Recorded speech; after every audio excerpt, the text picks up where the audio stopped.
Hi, welcome back to my story time with Nana. I have a great story for you. I hope you tuned in last week and you got to meet Tony and Emma, and they're at their granddad and grandma's lake cabin.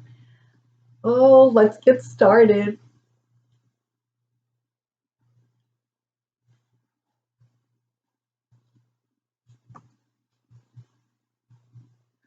A fishtail and pies. The rooster from the chicken coop woke Emma and Tony.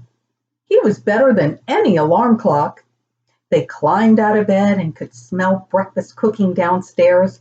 Grandma was humming a song. The children quickly made their beds and headed down to breakfast.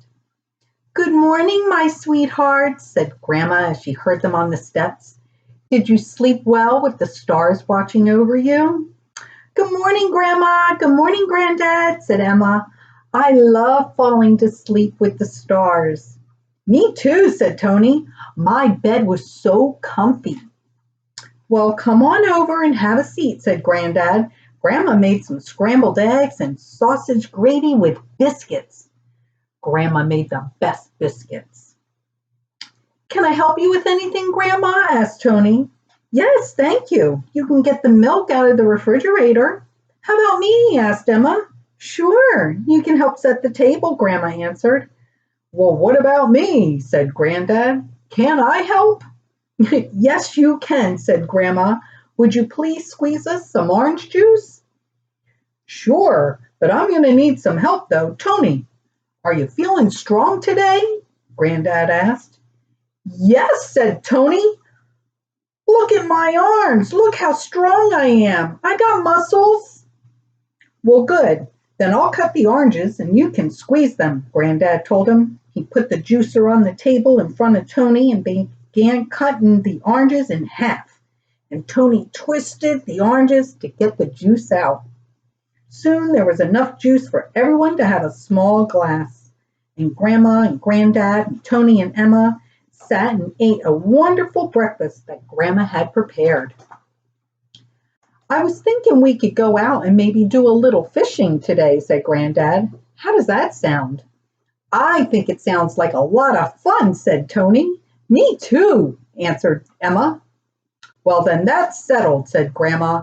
I made both of you special covers for your life jackets, and when you're ready to head out, I'll get those for you. Emma, I suppose your baby will be going with you today. Of course, Grandma, said Emma. You know I can't go anywhere without baby Mila. Well, good. I made her a little life jacket as well. It matches yours. Oh, Grandma, thank you. I can't wait to see it, said Emma. They finished breakfast, and Granddad and the children set about getting ready to go fishing. Grandma followed them out to the boat, and she was carrying the life jackets she had made for the children and a picnic basket. Emma, Tony, I have your life jackets, she said, holding them up. Wow, look at mine, yelled out Tony. I'm going to look like a pirate. It was bright orange and it had a black flag sewn on the back with a skull and crossbones in it. And Grandma had even stitched a skull and crossbones on the right front pocket. He was delighted. Oh, Grandma, I love mine too, said Emma. Emma's life jacket was bright pink, and Grandma had stitched a beautiful sunflower on the back and right on the front right pocket.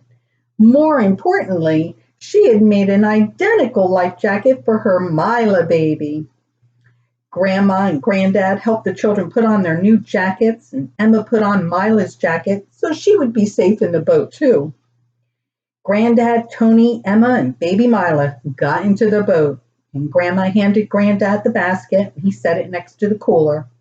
She looked at Granddad and said with a wink, You know what to do with this basket after lunch.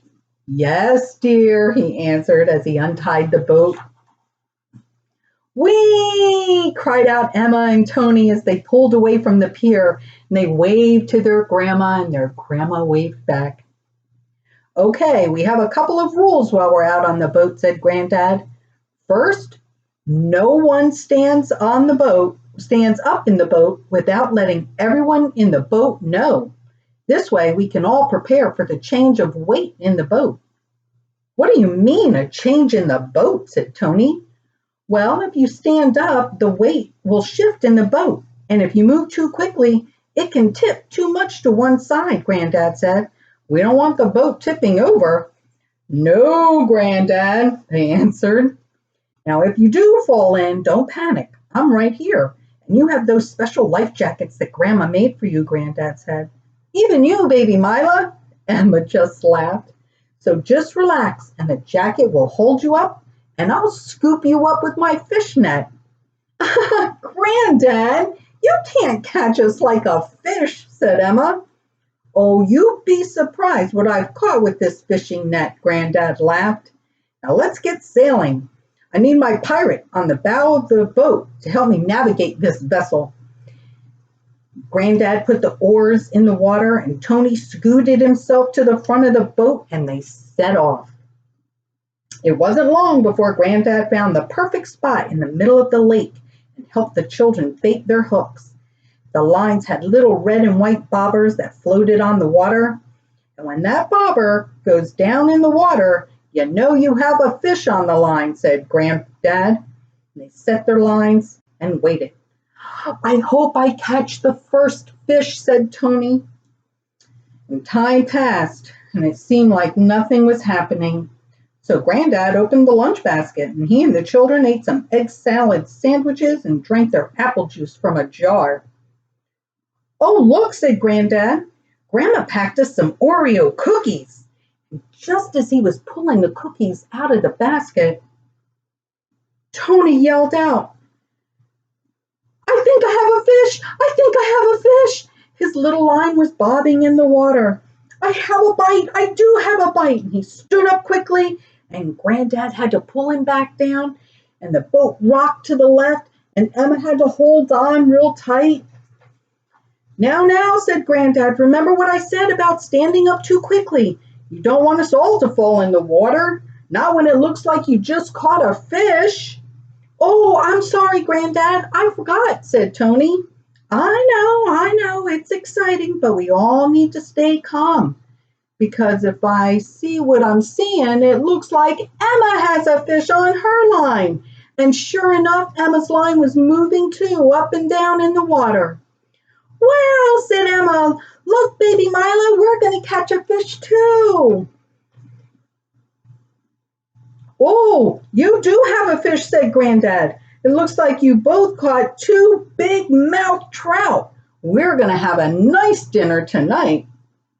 Big-mouthed bass? Trout? That's a funny name. Is it because they talk a lot in the water? Tony, fish don't talk in the water. Just look how big his mouth is, Granddad answered with a smile. Is that what we're going to have for dinner? Asked Emma. Why, sure it is. We didn't come out here for nothing, said Granddad. Well, I never had a fish right out of the water before, said Tony. Is it the same as the fish you buy in the store? Oh, no, it's better. Wait till we get home and get this fish on the fire, Granddad said. As a matter of fact, we need to start heading back, but we have something to do first. But, Granddad, you didn't catch a fish, said Emma. Well, that's okay. These two fish are going to be more than enough. Let's get them in the cooler. Tony and Emma helped their grandfather with the fish and put all of the fishing equipment away. And Granddad began rowing towards the other side of the lake while Tony and Emma ate their Oreo cookies.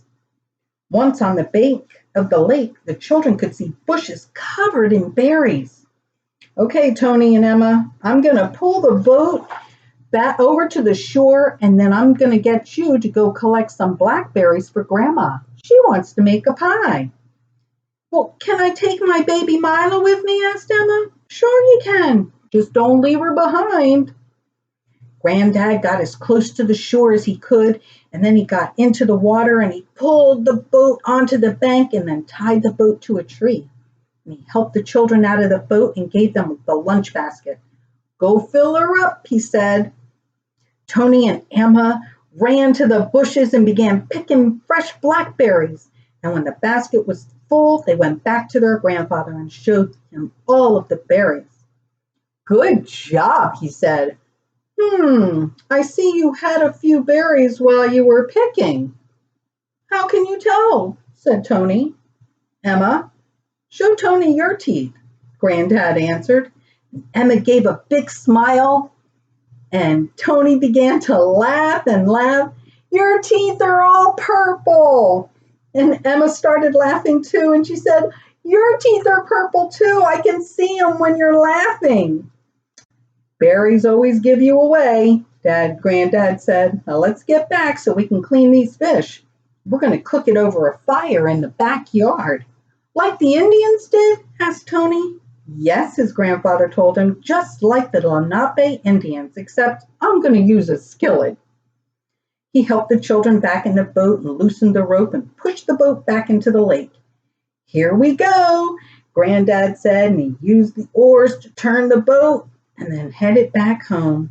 It was so nice being out on the boat with Granddad. Grandma was waiting at the pier when they floated back and helped Granddad tie up the boat. Grandma, we caught 2 big-mouthed bass, yelled Tony, and I caught the first one. Well, then we're going to have a very nice dinner, she said. Tony, how about you stay here and help Granddad clean the fish? I need your help with the berries, Emma. You too, baby Mila. Emma picked up the basket and followed her grandmother to the cabin. Granddad and Tony set about cleaning the fish for dinner. First, we're going to scrape off the scales, and then I'm going to show you how to clean and debone the fish. How do you get the bones out? Asked Tony. I'll show you, but first things first. Let's get these scales off, Granddad answered. In the cabin, Grandma and Emma were busy washing the berries. We're going to be making 2 pies, Grandma said. One for us and one for the renters next door. Oh, are they here yet? No, not yet, but they will be by the time we finish dinner, Grandma told her. And I think it would be nice to welcome them with a pie, don't you? Oh, yes, answered Emma. Grandma had already prepared the dough for the crust and had it pressed into 2 pie tins. Now, first what we're going to do is macerate the berries. And that means we're going to soften and sweeten the berries. Go get me a big bowl. Grandma and Emma and baby Mila began making the pies while Tony and Granddad finished cleaning the fish and getting the fire pit ready for the cooking. Grandma, Granddad asked me to come in and get the skillet. We're going to cook the fish, said Tony, coming into the cabin. You should see the fish, Emma. They look just like the fish from the grocery store. They do? She asked. Yep, Granddad and I cleaned them up real good. Come on outside and see. Tony, Grandma, and Emma went out to the backyard. Granddad had built a big fire in the fire pit and had a grate over the fire. Wow, they do look like fish right from the store, exclaimed Emma. And we got all the bones out, too, said Tony. Tony, how about you come with me? We need to take a pie over to the neighbors. They just pulled in, Grandma told him. And then we'll come back for dinner. Emma, you stay here and keep Granddad company. Make sure he doesn't burn the fish. Grandma and Tony walked over to the cabin next door with the warm blackberry pie. Hello, said Grandma. My name is Elsie Faison, and this is my grandson, Tony. Welcome to the lake. She handed the pie to the woman at the door. Why, thank you. My name is May Crabapple, the woman told her. Please, come in. Why, thank you, said Grandma. We can only stay for a few moments. Granddad's cooking fish on the fire next door, Tony yelled out. Mrs. Crabapple guided Grandma and Tony into the kitchen and set the pie on the table. Honey, we have company, she called out. Mr. Crabapple and 2 little girls came into the kitchen. Mr. Crabapple was carrying a baby. Hello, he said. How are you? I'm Mr. Crabapple, and this is Della, he said, pointing to the tallest of the 2 girls, and this is Lola, he indicated to the little girl with red hair. Oh, and this is our newest addition, Brennan, he said, holding out the baby. My, you have a beautiful family, said Grandma. This is my grandson, Tony. We just wanted to stop by to welcome you. I'm sure we'll be seeing a lot of you during your stay. My granddaughter Emma is just about your age, Della. She's visiting as well. Yay, we have someone Della told her little sister Lola. Well, thank you again for the pie, said Miss Crabapple. I suppose we will be seeing you tomorrow. I can't wait to meet Emma. Can you, Della? Can you, Lola? No, I didn't think so. Well, have a good night. We'll see you tomorrow, Grandma said, walking back to the door. Come along, Tony. We need to get back for dinner. We caught fish for dinner, said Tony to Mr. Crabapple. Oh, wow, said Mr. Crabapple. I'll bet it's going to be delicious, and maybe we can go fishing together sometime. Well, I'll ask my granddad. I'll bet he would like to go fishing with you, Tony answered. It was so nice meeting you. It was very nice meeting you, Tony, said Mr. Crabapple. Grandma and Tony walked back to their cabin. I'll bet Emma is going to be really happy, said Tony. Why is that? Asked Grandma. She's going to have some girls to play with. Well, I think you're all going to have some fun together, Grandma told him. Grandma and Tony set the table on the back porch, and Tony brought out the salad that Grandma had made just in time. Granddad and Emma were walking up to the porch with the cooked fish on a platter, and it looked wonderful. The bass was so yummy, and Granddad had been right. It was better than store-bought fish, and the blackberry pie was scrumptious.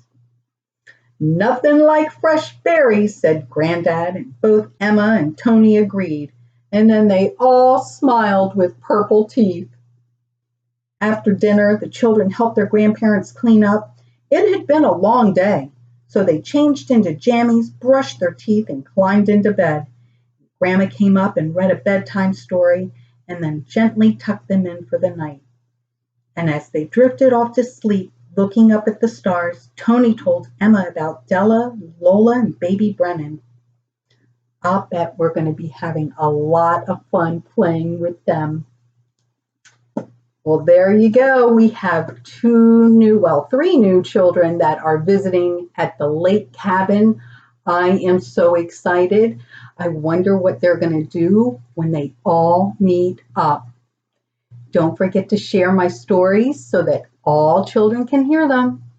Good night, everyone. Thanks for coming.